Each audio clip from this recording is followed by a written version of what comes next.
On June 4th and 5th, youths from all over the world gathered in the midst of the pandemic to organize the Youth Summit. We have sought to turn the adversity of the pandemic and other crises into an opportunity to develop global solidarity among young people and to maximize our power as youths.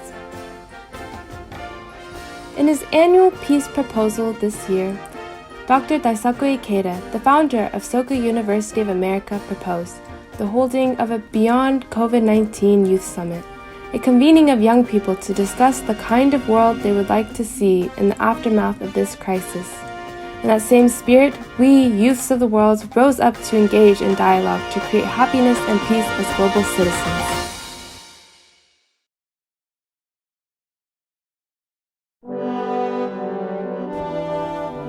Under the theme of Global Citizens, we arise in a time of crisis. The Youth Summit was held on June 4th and 5th. 150 young people from 18 countries participated in this summit. The goal of this two-day event was for each participant to practice the 4 intertwined processes of global citizenship education suggested by Dr. Ikeda. Day 1 focused on the process of learning and reflection. We shared the problems and worries that each of us has faced in the past and our fears for the future. We also discussed the global issues that we think are important and the connections and relationships between them and our lives and actions. And this provided us with a new opportunity to learn and reflect. The students of University College of Applied Sciences, located in Gaza City in a self-governing Palestinian territory, have prepared a video for this summit. We will hear how the long-lasting Israeli occupation and recent air raids that claimed hundreds of lives have affected students and education.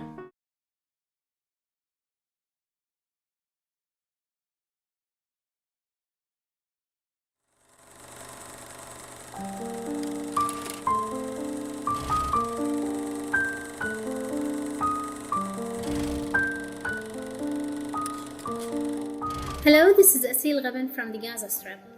Education in Palestine, like any other aspects of life, has been negatively affected under the occupation, either in Gaza or in the occupied West Bank.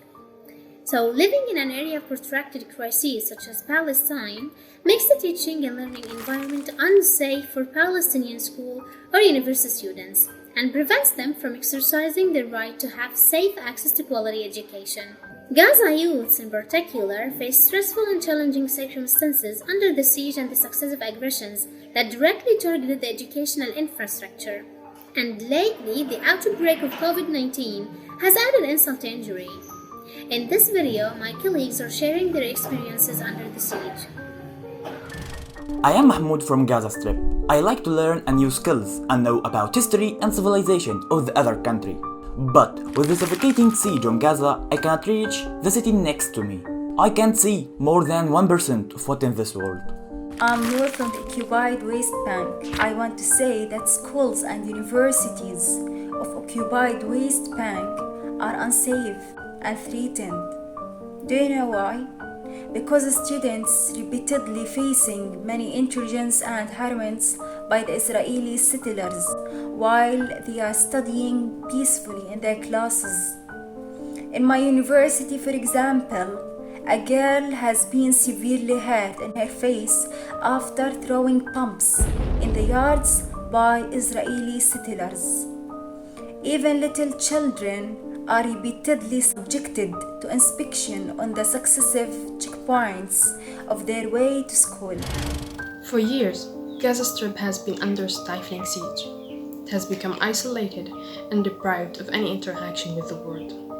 Other than English and French, there are no foreign language institutes here in Gaza. This made learning other languages much more challenging. And as a person who believes that a language is a gate to higher levels of education and a gate for Gazans to connect constructively with the rest of the world, I hope by 2030 the ongoing siege will come to an end and Palestinians' voices in all languages will be heard. Hello there, I am Hilaya Hassanein, a student in the major of media. My journey with online learning was so challenging and exhausting. Most countries in the world found it easier to go online after COVID-19 outbreak, but we in Gaza found it stressful. The reason behind that is because electricity has really visited us during the daytime.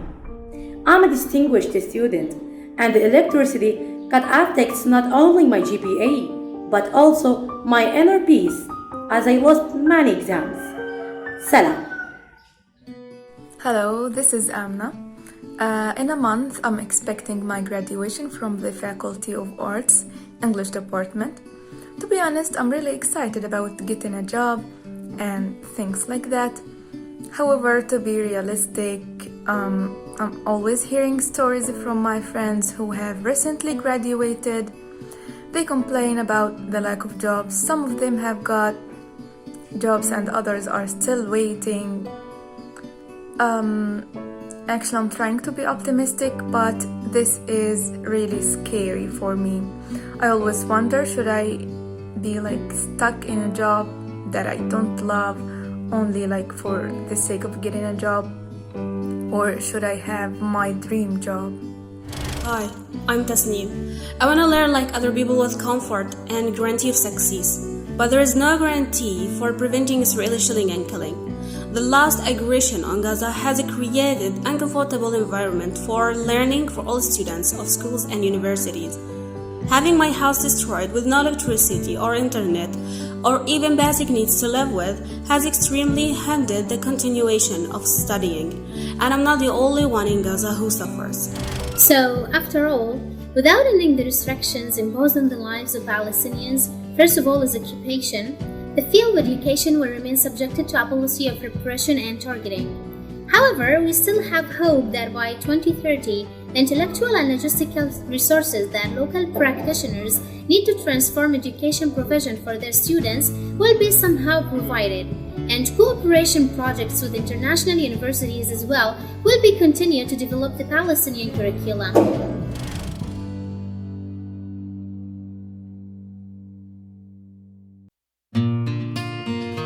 Day 2 focused on the process of empowerment and leadership. We shared our unique strengths as individuals and as youth explored ways to maximize them.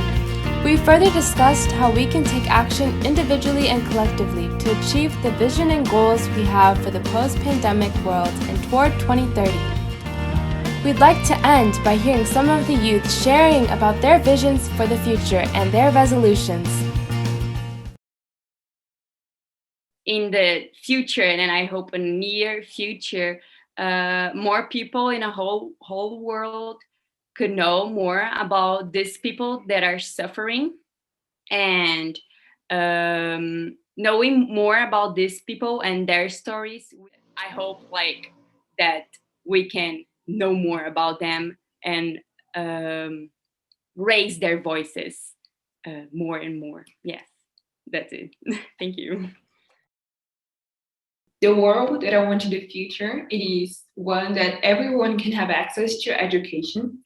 In my whole life, I have been in many schools in Brazil, in public and private schools, and I can see a huge gap between, for example, here some schools education, and as we all of us know, education is really important to change the world in a positive way. And I want to make network with different people from different places in the world, to know more about education, to know more how can I help and how can I contribute and improve education, because we have many issues around. We have climate change, we have racism, we have xenophobia, and many other issues.